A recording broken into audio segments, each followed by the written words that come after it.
ফেব্রুয়ারিতে ইলেকশন করার জন্যই প্রস্তুতি, আমাদের চূড়ান্ত প্রস্তুতি চলছে। আপনারা দেখছেন এবং জানেন যে একটা ফেব্রুয়ারি রমজানের আগে, আগামী বছর রমজানের আগে ফেব্রুয়ারি মাসে প্রথমার্ধে নির্বাচন করার জন্য যা যা প্রস্তুতি নেওয়া দরকার আমরা জোরে সোরে নিচ্ছি। এবং আমাদের মাননীয় প্রধান উপদেষ্টা এখন নিউ ইয়র্কে আছেন, আপনি দেখতেছেন যে যার সাথে দেখা করছেন তাকেই বলছেন যে আমি ফেব্রুয়ারিতে নির্বাচন হবে, আমি গণতান্ত্রিক পন্থায় ক্ষমতা হস্তান্তর করতে চাই এবং একটা সুন্দর নির্বাচন, ঐতিহাসিক নির্বাচন দিতে চাই। এবং ওনার ওই কথাগুলোকে বাস্তবায়ন করার জন্যেই আমরা কিন্তু কাজ করছি, একবারে যে একটা ঐতিহাসিক নির্বাচন যাতে হয়। এবং ঐতিহাসিক নির্বাচন কিন্তু আপনাদের ছাড়াতে পারবো না, আমরা যত ভালোই করি, এখন আপনারা যদি উল্টাটা বলেন তাহলে তো সব শেষ, বরবাদ হয়ে যাবে। আপনাদের সহযোগিতা লাগবে, যে আমাদের আন্তরিকতা নিয়ে আপনারা একটু মানুষকে বুঝাবেন যে আমরা আন্তরিক আছি, আমরা কারো কথাই চলতে চাই না, আমরা বিবেকের তাড়নায় চলি, আইন কানুন মতো চলতে চাই, কনস্টিটিউশন মতো চলতে চাই এবং একটা সরল সোজা পথে চলতে চাই, কোনো বাঁকা পথে না, কাউকে কোনো ফেভার করার জন্য না, একবার নিরপেক্ষভাবে কাজ করতে চাই। এই জিনিসটা আপনারা, আমাদের বক্তব্যটা আপনারা সবার কাছে এটা তুলে ধরবেন। আমাদের কথা তো বললেন, মূল স্টেক হোল্ডার তো রাজনৈতিক দল, আসলে যারা যাদের সহযোগিতা আসলে সবচেয়ে বেশি জরুরি, তাদের পক্ষ থেকে নানা ধরনের বিভ্রান্তিকর বার্তা এসছে, অনেক ধরনের মানে শঙ্কা আসছে, সেই ব্যাপারে আসলে এটা কি হবে? দেখেন, রাজনৈতিক দল হলো আমাদের মূল স্টেক হোল্ডার, এতে কোনো সন্দেহ নেই। ওনাদের সহযোগিতা ছাড়া যে সুন্দর নির্বাচন করা এটা সম্ভবপর নয়, এটা তো ঠিকই। আমি সেদিন কিছুদিন আগে আমার দেশ পত্রিকায় আমাদের সম্পাদক মহোদয় একটা মন্তব্য প্রতিবেদন লিখেছিলেন, আমি খুব লাইক করেছি এটা। আমি লাইক করেছি যে উনি বলছেন যে সব খেলোয়াড়রা যদি ফাউল করার নিয়তে যদি মাঠে নামে, তাহলে রেফারির পক্ষে তো এই ম্যাচ পণ্ড হওয়া থেকে রক্ষা করা সম্ভব না। সুতরাং খেলোয়াড়দের তো ফাউল করার নিয়ত থেকে একটু দূরে থাকতে হবে। যারা খেলবেন তারা যদি ফাউল করার নিয়তে সবাই নামেন মাঠে, তাহলে তো একটা মুশকিল।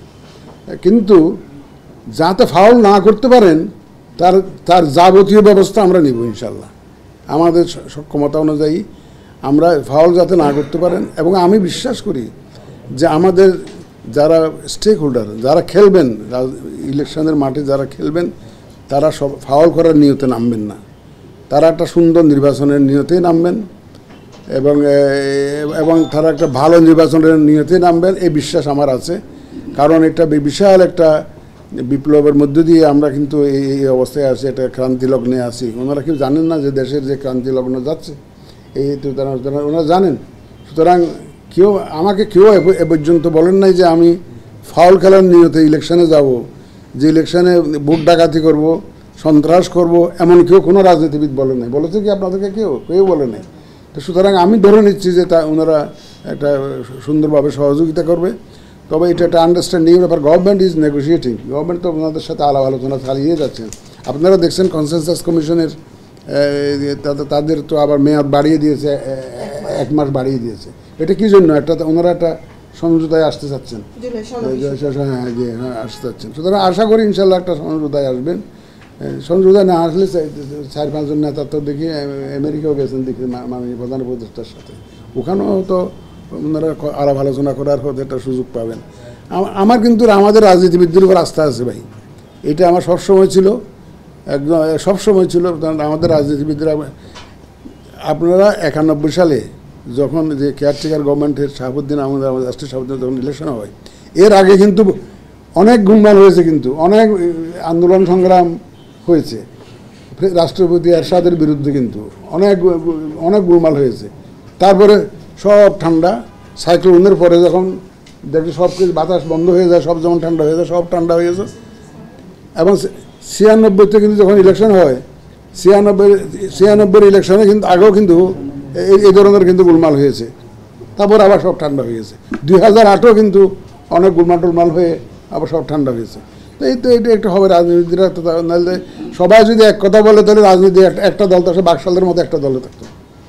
এখন বিভিন্ন যেহেতু মাল্টি পার্টি সিস্টেম, এখন বিভিন্ন ওপিনিয়ন থাকবে, এটাই তো স্বাভাবিক। বিভিন্ন নানা মত এবং পথের লোকজন নিয়েই তো রাজনীতির দল থাকবে, কিন্তু আলটিমেটলি দেখবেন যে in the greater national interest একটা জায়গায় ওনাদেরকে আসতে হবে, ওনারা আসবেনও হয়তো, আমি এটাই বিশ্বাস করি।